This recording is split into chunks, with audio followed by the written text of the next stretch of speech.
There you go.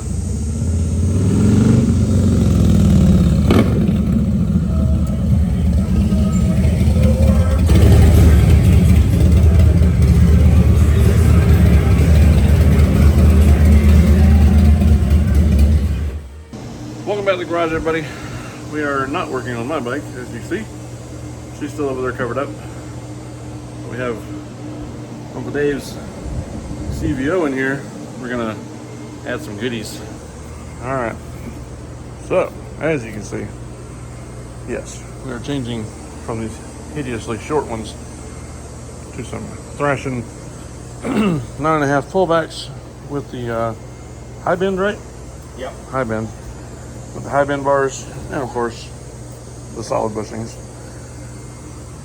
So we're gonna start a little time lapse of just taking this thing apart, and we'll come back and show you some when we get to the putting the goodies on, but I'll give you a sneak peek. Oh mama. Alright, so first you'll want to take we're gonna pull the controls first, as you would assume.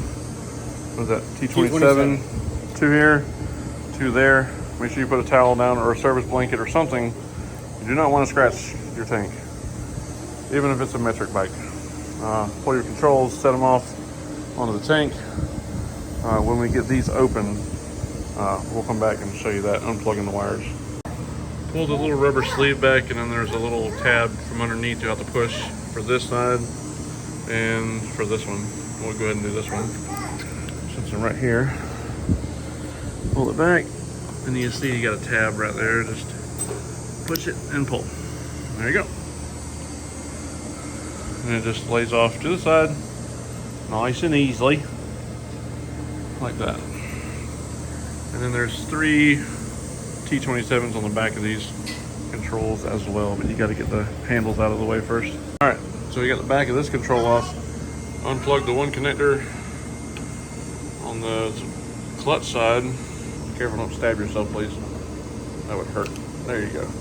All right, once you get that unplugged, just slide it right off the tube, and there you go. I will say on the standard Road Glides, both of those tabs will come off. For his, I'm guessing because of CVO, that the front piece is actually attached because of the lighted controls, I assume. And we'll do the same thing on this side, but this side will have, I think, 2 or 3 plugs. So we'll come back in just a second. All right, so on this side, you have actually 1 connector. I thought there was 2. Mine has 2, but Brake side, by the way. yeah, brake side. Unplug that. Smash button. Don't turn it on. There you go. Let's get it unplugged. There is 2 plugs. There's another one right there. There you go. All right, and then our whole assembly will slide off just like the other side. There you go. That is 24 road mount throttle assembly. And just the 3 connectors. Yeah. We'll be back in just a second. All right, so next, after you get your controls off, we're gonna pull the nacelle. You have 1 plastic little clip here, this Phillips head, 2 underneath the lock bezel. That just pops up by Yeah. plastic pry. Plastic pry tool. Be easy with it. Not a screwdriver. And then you got 2, I'm thinking 7/16 or 3/8 on the side right here. And then we'll pull that off and be able to get to all the wires, unplug them. So, all right, so now we got that nacelle off.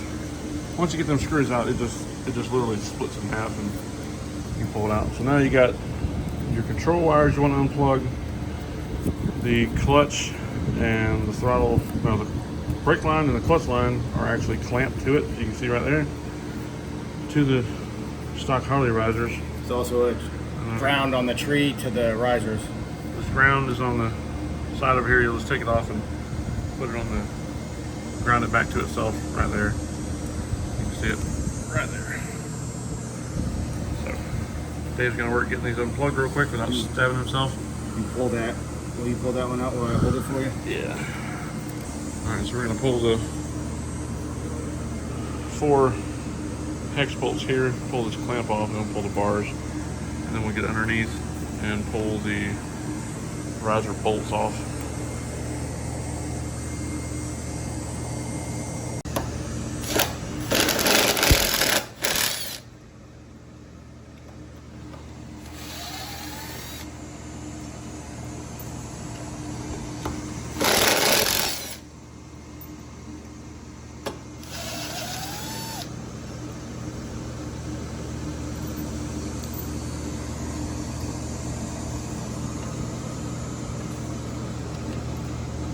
Voila, one set of stock garbage.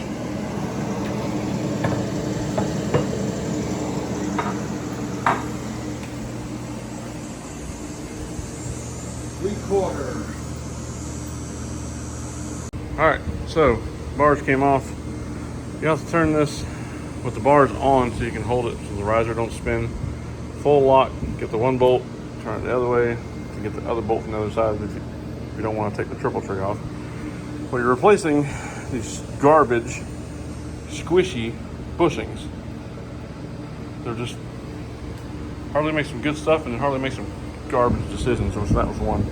So we're going with the solid bushings. Emotional damage.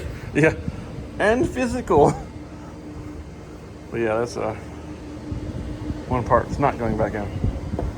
So, all right, show the goodies. As Cuba Gooding Jr. would say, show me the money. Literally. Ooh-wee. America. Thrashin, made in America, buddy. That's nice.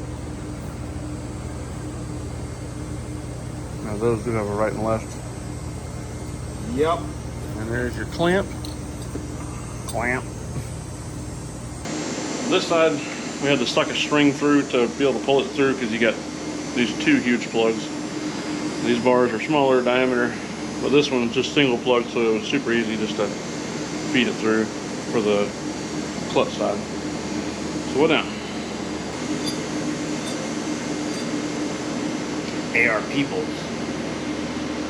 Do you want to thread lock these at all or no? I mean, we can. We get everything. You're gonna have to adjust anyway. Guest in the shop, and we got the bars on. All right. So once you get your bushings in and your bolt up in there and tightened it to 40 foot-pounds, 35 to 40. so you pull this ground off, and then take the ground that was on the stock bars and put it back on that. Don't drop it though. Yeah, and don't drop the bolts like Butterfingers. Didn't sound like it hit the ground either. We'll put all the controls on, then we'll get him to sit on the thing and kind of adjust it where he wants it. All right, we got the bars on now. Just pretty much the reverse of the removal once you get the risers torqued up. Oh, I forgot a connector right here, and then there's a connector on the other side. Dave's gonna get that one. So we'll get an engine light. But yeah, now you just gotta, once you let it down, just sit on it and adjust it to the final where you like it. So we'll come back and show you the final result.